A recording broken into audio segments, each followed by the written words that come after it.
Não há condenação. É a mensagem de esperança, porque se fosse nós por nós mesmos, nós estaríamos perdidos. Boa noite.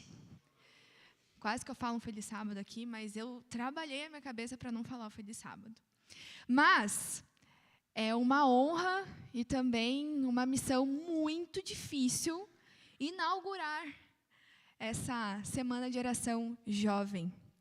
E quando a Vitória me mandou mensagem, me convidando para fazer essa pregação, o último domingo que eu preguei aqui, eu falei, mas o pessoal da Central nunca me chama para pregar, foram poucas as vezes que eu preguei, tá aqui mais, eu vou colocar esse copo para cá, que eu me conheço. Aí, tá aí a oportunidade, mais uma vez, Deus falando, vai, reclama, ninguém te chama para pregar, agora vai pregar de novo, em pouco tempo. E aí estamos aqui.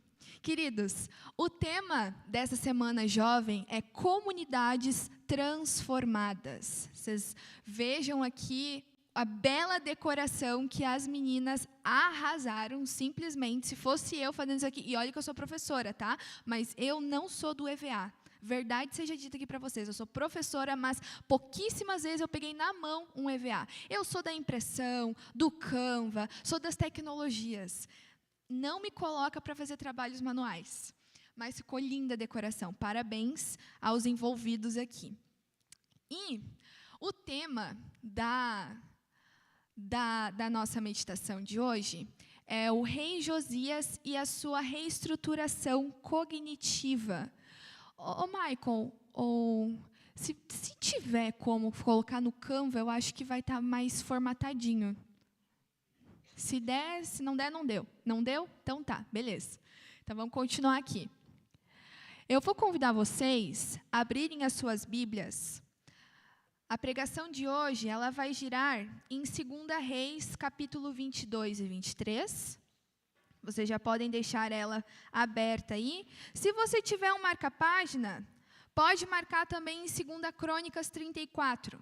Nós vamos alternar entre esses 3 capítulos, 22 e 23 de 2 Reis e 2 Crônicas 34. Nós vamos estar falando um pouquinho a respeito do rei Josias e a sua reestruturação cognitiva. Que palavra difícil, a gente já vai ver que não é tão difícil assim, a gente vai ver um pouquinho mais para frente.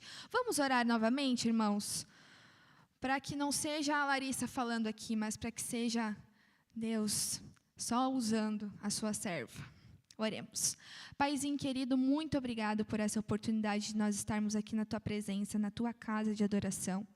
A partir desse momento, que não seja a Larissa, miserável, pecadora, que esse sermão seja principalmente para ela, porque é ela que precisa ouvir acima de tudo. Por favor, fique conosco, nos dê sabedoria e discernimento. É o que nós te pedimos e agradecemos, em nome de Jesus. Amém. Ali no livro de 2 Reis, no capítulo 22, verso 1, vamos acompanhar comigo aqui, está dizendo o seguinte, verso 1 e 2. Josias tinha 8 anos de idade quando começou a reinar, e reinou 31 anos em Jerusalém. O nome de sua mãe era Gedida, filha de Adaías, ela era de Boscate. Verso 2.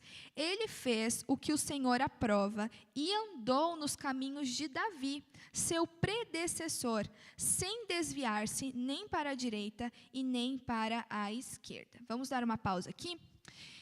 Vamos pegar um pouquinho do contexto, Se você já fez o ano bíblico, passou por 1 Reis, 2 Reis, Crônicas e por aí vai, você vai lembrar que nesse momento é uma sucessão de reis. E aí o rei governou por tantos anos e ele fez o que era mal perante os olhos do Senhor. Ou então, e reinou o rei tal por tantos anos e fez o que era reto perante os olhos do Senhor. Então tem essa alternância. E aí, quando eu era criança, as primeiras vezes que eu estava lendo o livro de Reis, eu ficava, esse rei foi bonzinho, esse rei foi mau, esse rei foi bom, esse rei foi mau. Eu tentava decorar pelo que era bom e pelo que era mau.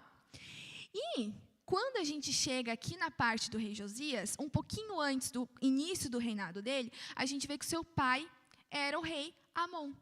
Só que o rei Amon, ele fez o que era mal perante os olhos do Senhor.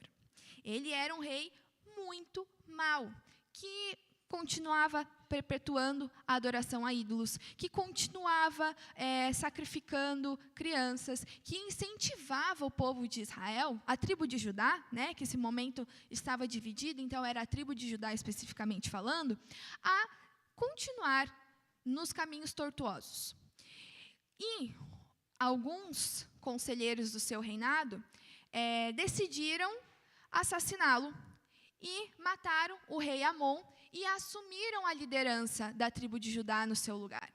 Só que o próprio povo condenou essa atitude desses conselheiros e matam esses conselheiros e resolvem colocar Josias no lugar de rei, porque não tinha nenhum outro menino para continuar a sua descendência ali, né, o reinado. Só que o detalhe, quantos anos Josias tinha mesmo? Tinha 8 anos de idade. E talvez aqui a gente possa pensar na primeira lição. Dá para passar já? Aí. E aqui a gente pode pensar na primeira lição. A obediência. A gente vai voltar um pouquinho aqui. O rei Josias era uma criança. Eu fico imaginando ele sentado no trono, os pezinhos balançando, né? Eu me imaginando com 8 anos de idade, estava brincando de Barbie, estava montando a casinha da minha Barbie. Então, a gente pensar numa criança que assume uma responsabilidade tão grande, uma necessidade de maturidade tão grande, é difícil. Só que o rei Josias, nesse momento, ele já mostrou que ele era diferente. Porque o rei Josias, com 8 anos de idade, ele obedeceu. Talvez ele não tivesse muita escolha, mas ele obedeceu. Ele deveria ter o seu conselho ali para ajudar, né?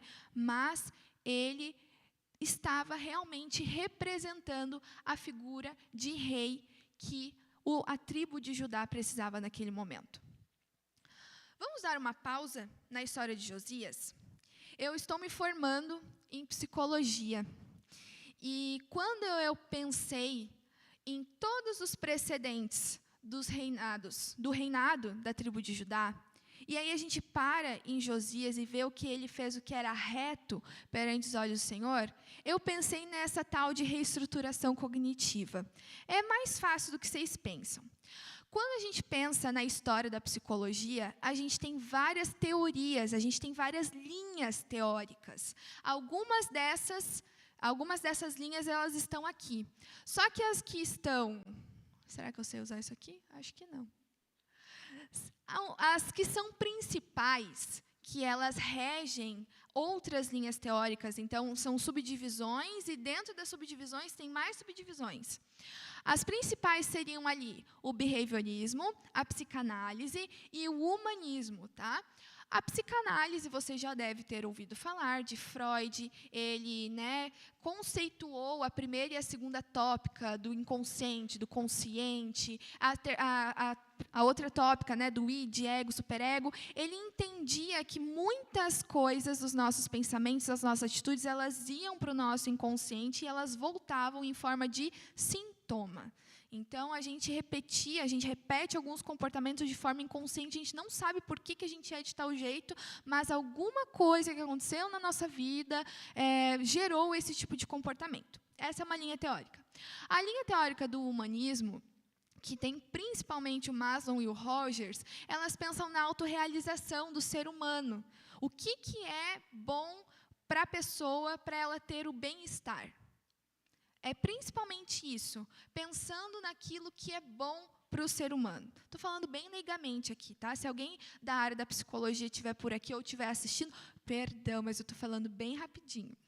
E aí, por último, a gente tem essa linha do behaviorismo, que tem Watson, Skinner, que é aquele do comportamento observável. Skinner, ele fez alguns experimentos com ratinhos que colocava na gaiola, e aí se o ratinho apertasse tal botão, ele ganhava uma recompensa. E aí o que isso ia fazendo no ratinho? Ia criando sinapses neurais para que ele entendesse, não, beleza, eu vou apertar aqui e vou ganhar alguma coisa. Essa linha teórica, hoje em dia, ela é um pouquinho mais evoluída e nós temos a teoria cognitivo-comportamental. Tá?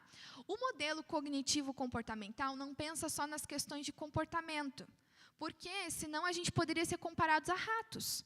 Né? E nós não temos as mesmas funções neurais, aliás, os ratos não têm as mesmas funções neurais que nós temos. Nós temos um sistema nervoso muito mais complexo do que um ratinho, do que um cachorro. Então, a gente tem esse modelo cognitivo. E o principal ponto é que um evento, alguma situação, vai passar pelo nosso cérebro, a gente vai avaliar essa situação de um jeito, e dependendo de como eu absorvo as coisas, isso vai me gerar uma emoção. E essa emoção vai me gerar um comportamento. Quer ver? Um evento. Tirei nota baixa no colégio. A minha avaliação cognitiva, quando eu percebo esse evento, eu posso começar a pensar, nossa, mas eu sou muito burra, eu não consigo aprender, eu nunca vou conseguir aprender nada na vida, não vou ser nada na vida. E aí a emoção vai ser o quê? Ansiedade, tristeza, desânimo. E essa emoção pode me gerar um comportamento. Então, eu não vou mais estudar. Eu paro de estudar. Eu fico quieta no meu canto, fico fechada no meu quarto, porque eu não vejo mais sentido de continuar estudando. E isso acontece em várias situações da nossa vida. Porém, contudo, entretanto, a psicologia, né, na terapia, o que a gente vai trabalhar? Essa avaliação cognitiva. Como que a gente pode observar os comportamentos e não tomar para a gente 100% e não abraçar isso como se fosse nós? Por exemplo, eu não sou uma nota baixa. Eu tirei uma nota baixa. Então, eu não preciso tomar a nota baixa como se eu fosse o pior ser humano do mundo. Acontece. Eu não estudei o suficiente. Eu tive uma noite ruim de sono. A prova realmente estava um pouco mais difícil do que eu achava que estaria. Então, eu não tomo para mim, eu não sou ruim. Eu tive uma situação ruim. E isso se chama reestruturação cognitiva. É quando a gente consegue reverter essas ações e pensar um pouquinho melhor, um pouquinho mais ampliado, ter uma inteligência emocional melhor para a gente conseguir lidar com as situações no dia a dia da vida. Eu vou dar um exemplo meu agora, porque aconteceu exatamente 30 minutos antes de começar o culto, gente. Eu tirei minha carteira no ano passado, tá? E eu estou falando isso porque quanto mais a gente verbaliza as nossas questões, menos vergonha a gente sente. Isso é cientificamente comprovado. E eu vou falar isso agora, para me expor mesmo. Aí, o que acontece? Eu tirei minha carteira no ano passado, só que eu dirijo pouquíssimo, porque como eu moro aqui no centro, a gente faz tudo a pé, não tem motivo de tirar o carro da garagem. E a minha garagem, ela é minúscula e a minha rua ela é super movimentada. O que aconteceu? Numa das primeiras vezes que eu fui tirar o carro da garagem, eu já trisquei a pontinha do carro. O Vitor ficou 3 anos dirigindo, o Vitor não fez nada no carro. Uma das primeiras vezes que eu peguei, eu já fui lá e dei uma carimbada. Eu deixei a minha marca. Sou Caleb, tinha que deixar a marca no carro também, né? Jovem, adventista, é isso mesmo. Aí tá, tudo bem, passou, superei. Hoje eu fui tirar o carro de novo. E aí eu resolvi, falei, não, essa semana eu andei várias vezes de carro, estou muito expert. Vou manobrar o carro de ré. Na hora que eu fui colocar o carro para dentro de novo, mais uma marca Caleb. Só que na primeira vez que eu fiz isso, eu fiquei muito mal. Eu chorei, eu cheguei em casa, eu chorei, assim, eu fiquei desesperada. Eu falei, nossa, mas eu sou horrível, eu nunca mais vou poder dirigir, eu não tenho capacidade de dirigir. Como assim que o Vitor está tanto tempo dirigindo, eu peguei o carro pela primeira vez e fiz isso, como que eu consigo, qual é a minha capacidade para dirigir? Não vou mais dirigir. Mas aí eu fui repensando, né, fui enfrentando meu medo, por aí vai. E aí agora nessa triscada do carro, falei, tá, não vai me abalar. eu não sou a batida do carro. Olha todas as vezes que eu andei de carro e não bati. Viajei aí várias horas dirigindo. Eu bati o carro, beleza. Não me chame para fazer baliza. Não sei como é que eu passei. Mas eu não sou a batida do carro. E é isso que o rei Josias fez. O rei Josias, ele tinha todos os motivos para continuar fazendo a mesma coisa que todos os reis que vieram antes dele estavam fazendo, que era continuar a adoração aos ídolos, que era continuar sacrificando crianças, que era continuar deturpando o templo de Deus. O rei Josias, ele poderia ter 1000 explicações. Está todo mundo fazendo, está todo mundo perpetuando esse tipo de comportamento, por que eu vou mudar? Mas Josias não fez isso. Josias mudou. Nos 8 anos, no primeiro momento do reinado dele, ele andou nos caminhos de Davi, seu pai, sem se desviar deles, nem para a direita, nem para a esquerda. O rei Josias aceitou o seu chamado. Jovem, criança. Quantos de nós aqui, muitas vezes, não questionamos o nosso chamado? Quantos de nós aqui, muitas vezes, damos milhões de desculpas para continuar perpetuando comportamentos que a gente sabe que não é certo. Mas, como sempre viemos fazendo, como nós sempre vemos todo mundo repetindo, a gente vai lá e faz a mesma coisa. O rei Josias aceitou o seu chamado. Será que nós temos aceitado o chamado de Deus para a nossa vida, irmãos? Será que nós temos nos escondido dentro de todas as desculpas e todas as repetições de padrões que nós vemos na sociedade? Esse é o primeiro ponto, do primeiro momento do reinado do rei Josias. Mas vamos continuar. Em 2 Crônicas, no capítulo 34, verso 3, você pode acompanhar aí comigo? Está escrito o seguinte: no 8º ano de seu reinado, sendo ainda bem jovem, ele começou a buscar o Deus de Davi, o seu predecessor. No 12º ano de seu reinado, ou seja, 8 mais 12, ali em torno dos 20 anos, né? Em Crônicas vai ter um pouquinho mais detalhado ali no em Crônicas não, em Reis.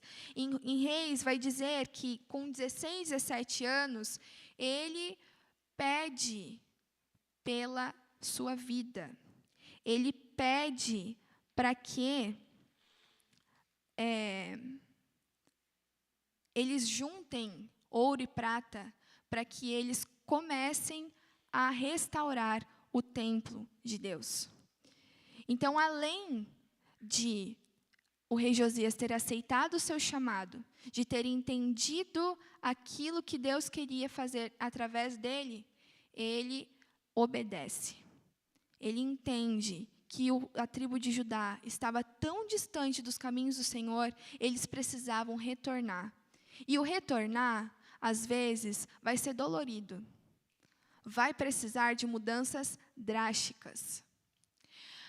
Sendo ainda moço, começou a buscar o Deus de Davi, seu pai. No 12º ano, começou a purificar a Judá e a Jerusalém, dos altos e dos bosques, e das imagens de escultura e de fundição. O rei Josias, ele mexeu num vespeiro, porque ele teve que... E a Bíblia fala, né, que não ficou pedra sobre pedra. Ele destruiu todos os altares idólatras que existiam ali na tribo de Judá. E não ficou só na capital, ele foi para as outras cidades também. O rei Josias tinha muitos servos, ele poderia dar a ordem para os seus servos, e os servos iam até as cidades e destruíam os templos, destruíam os altares. Mas o próprio rei Josias fez questão de ir até as cidades para que ele visse as coisas sendo destruídas. Ele queimou os ossos dos sacerdotes em cima dos altares. O rei Josias, ele entendeu aquilo que Deus queria para a vida dele. Mas ele não guardou só para ele. Ele transmitiu isso para o seu povo que estava sob a sua responsabilidade. Jovens, irmãos, o que nós temos feito com a responsabilidade que Deus colocou na nossa vida. Nós temos a verdade. Nós sabemos da verdade. Será que nós temos falado dela para as pessoas que estão ao nosso redor? Ou nós temos escondido tanto que às vezes nem o nosso vizinho sabe que a gente é crente? Que às vezes nem o nosso colega da faculdade sabe que a gente é crente? Nosso colega de trabalho, nosso amigo, né, amigo de serviço? Será que a gente tem entendido a responsabilidade que Deus colocou para nós? O rei Josias buscou a Deus. Ele entendeu o chamado e ele obedeceu. Ele entendeu que sozinho ele não iria conseguir concluir aquilo que precisava ser concluído. É por isso que ele intercede, que ele pede a ajuda de Deus. Vamos continuar um pouquinho mais. Em 2 Reis, capítulo 22, do verso 3 ao 8. Porque no 8º ano do seu reinado, sendo ainda moço, começou a buscar o Deus de Davi, seu pai. E no 10º ano começou a purificar a Judá e Jerusalém dos altos dos bosques e das imagens de escultura e de fundição. E derrubaram perante ele os altares de Baalaíns, e despedaçou as imagens que estavam acima deles, e os bosques, as imagens de escultura e de fundição, quebrou e reduziu a pó, e o aspergiu sobre as sepulturas dos que lhes tinham sacrificado. E os ossos sacerdotes queimou sobre seus altares, e purificou a Judá e a Jerusalém. O mesmo fez na cidade de Manassés, de Efraim, e ainda até Naftali, em seus lugares assolados ao redor.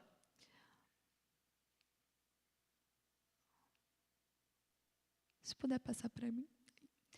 E tendo derrubado os altares, os bosques e imagens de escultura, até reduzi-los ao pó, e tendo despedaçado todas as imagens em toda a terra de Israel, então voltou para Jerusalém. E no ano 18º do seu reinado, 26 anos aproximadamente, havendo já purificado a terra e a casa, enviou a Safã, filho de Azalias, e a Maesias, governador da cidade, e a Joabe, filho de Joacás, cronista, para repararem a casa do Senhor, seu Deus. Essa parte da história, talvez você já saiba um pouquinho mais, né? É o momento que ele vai começar a restaurar o templo de Deus. O templo estava jogado às traças. As mulheres, né, as sacerdotisas, se prostituíam dentro do templo de Deus, tinham sacrifícios para Deus Moloque e por aí vai. O rei Josias resolve, ele decide, ele fala que estava na hora de restaurar o templo do Senhor. E nessa reforma, devia ser num quartinho, um depósito, né? Que na igreja tem um depósito também, que a gente vai colocando as coisas. Numa salinha lá, o Ilquias, ele encontra um livro empoeirado. Ele começa a ler e ele percebe que era um livro importante. E ele vai levar para o rei Josias. E aí o rei Josias vê que é o livro da lei. Alguns teólogos dizem que era só o livro de Deuteronômio. A maioria fala que são o Pentateuco, né? Os 5 primeiros livros da Bíblia: Gênesis, Êxodo, Levítico, Números e Deuteronômio.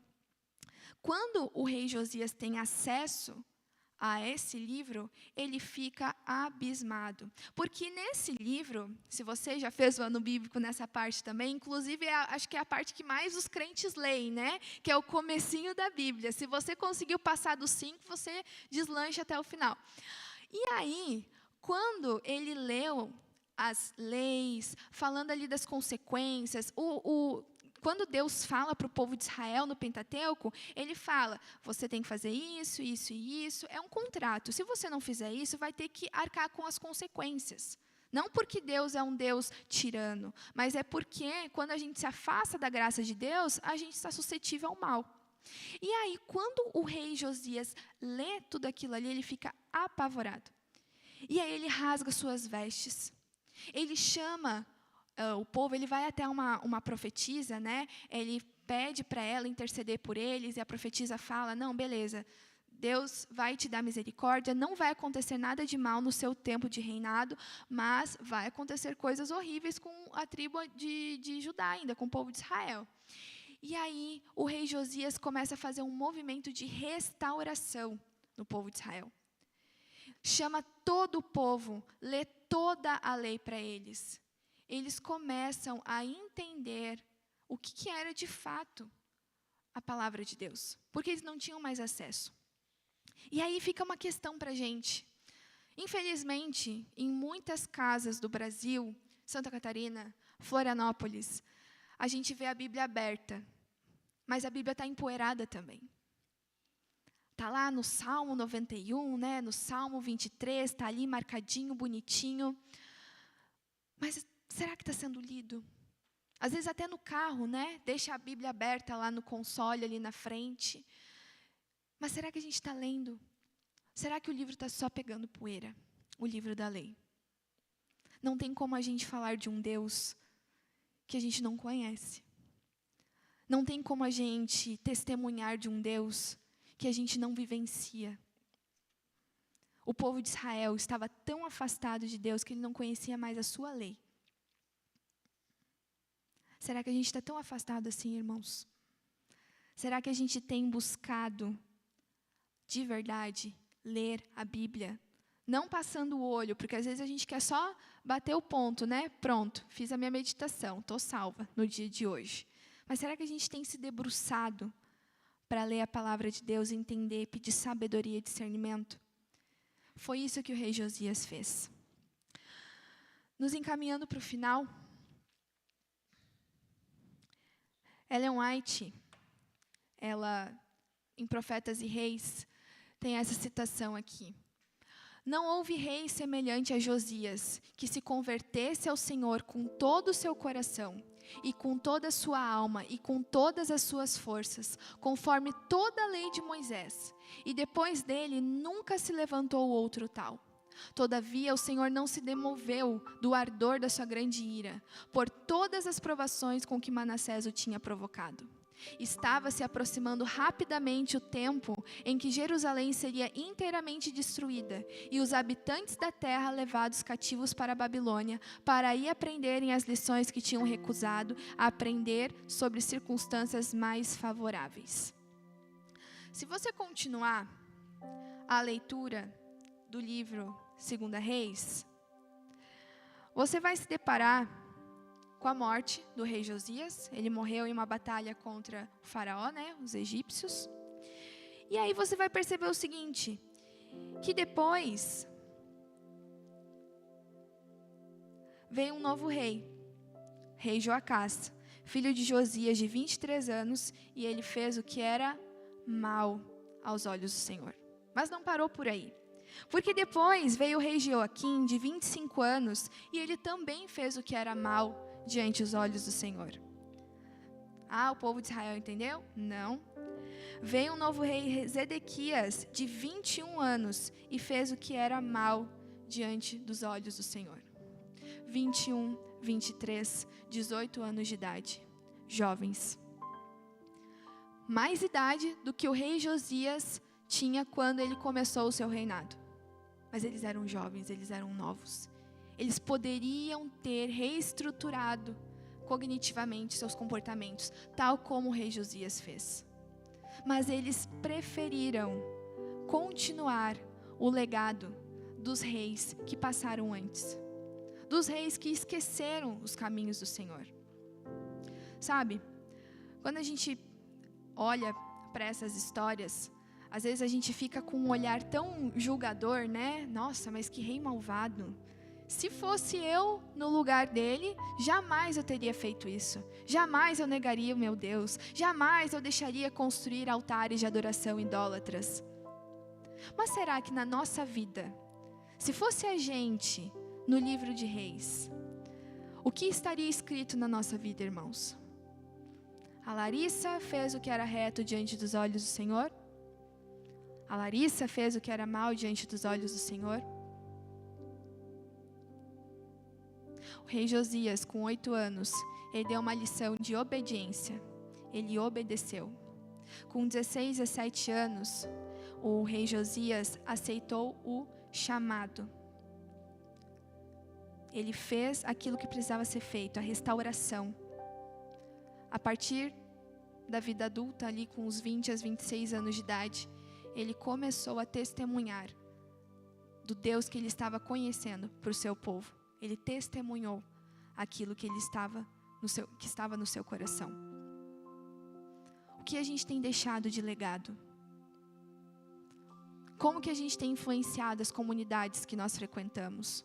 Os espaços em que a gente frequenta?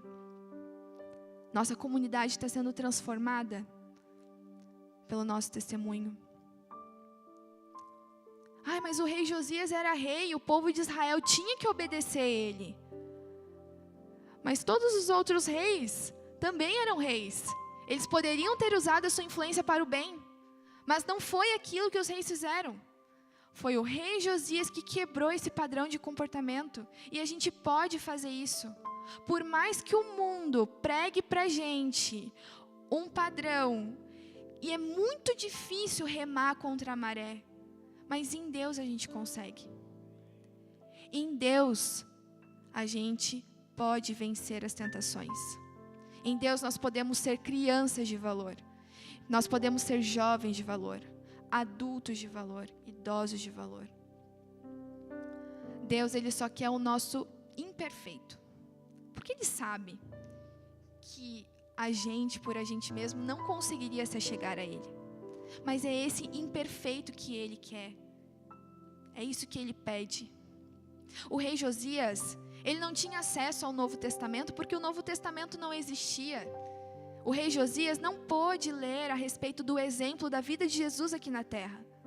Nós temos acesso. Nós podemos ler o exemplo de Jesus, tudo aquilo que Ele nos deixou. Basta a gente aceitar, basta a gente pedir.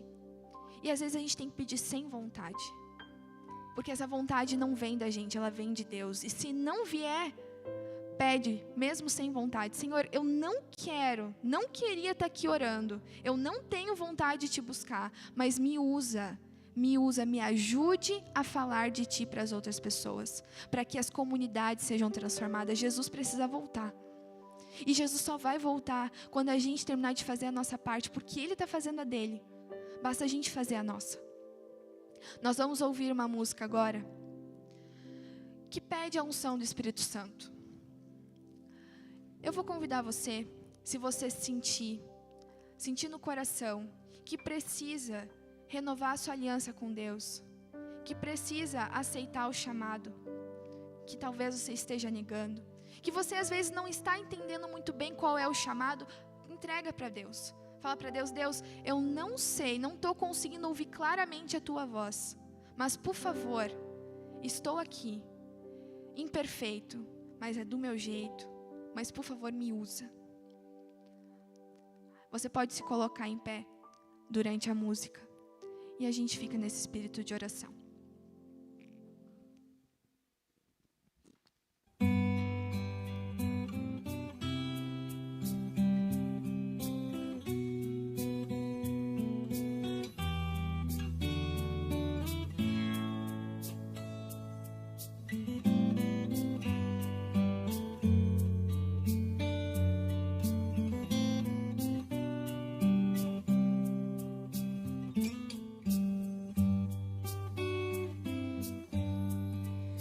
Espírito Santo, ore por mim, leve pra Deus tudo aquilo que eu preciso. Espírito Santo, use as palavras que eu necessito usar, mas não consigo. Me ajude nas minhas fraquezas, não sei como devo pedir. Espírito Santo, vem interceder por mim.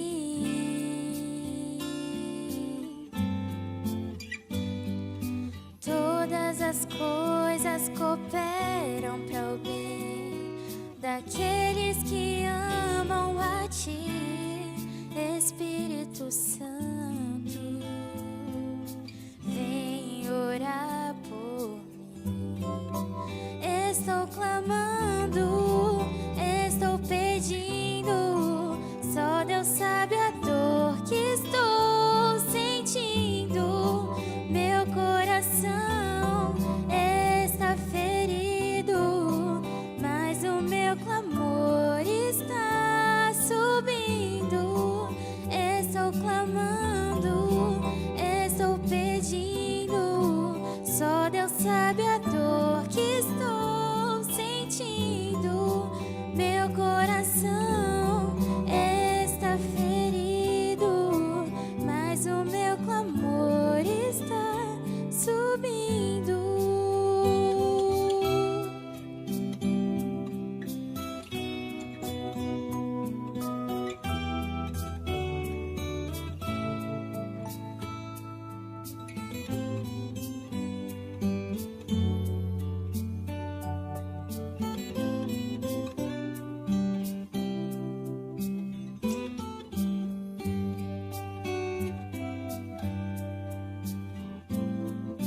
Todas as coisas cooperam para o bem daqueles que amam a Ti, Espírito Santo.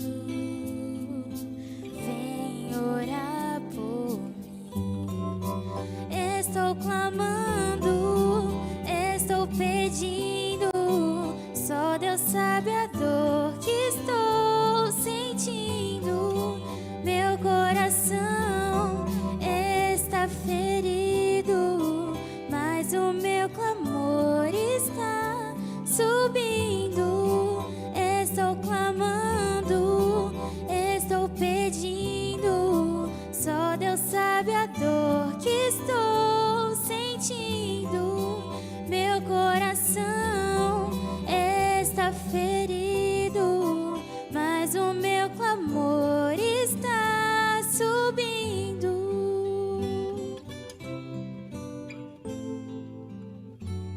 Oremos. Paizinho querido, nós estamos aqui na Tua presença, falhos, imperfeitos, pecadores, mas a gente quer ser usados por Ti. Por favor, que assim como o rei Josias, a gente quebre os padrões desse mundo, a gente possa atingir o ambiente que a gente vive, que a gente estuda, que a gente trabalha, que a gente fale do Teu amor, talvez sem palavras, mas com as nossas atitudes a gente te transmita, Senhor, porque a gente quer viver contigo, a gente não aguenta mais esse mundo de tristeza, de sofrimento, a gente quer estar perto de Ti. Por favor, envia Teu Santo Espírito, nos capacite, nos auxilie, que a gente possa ser exemplos Teus aqui na terra. Fique conosco, nos dê um bom restante de semana, é o que nós te pedimos e agradecemos, em nome de Jesus, amém. Uma boa noite para você, até amanhã, mas vocês vão despedir também, então pode continuar. Pessoal, chegamos ao fim da nossa primeira noite. Vou fazer de novo. Chegamos ao fim da nossa primeira noite.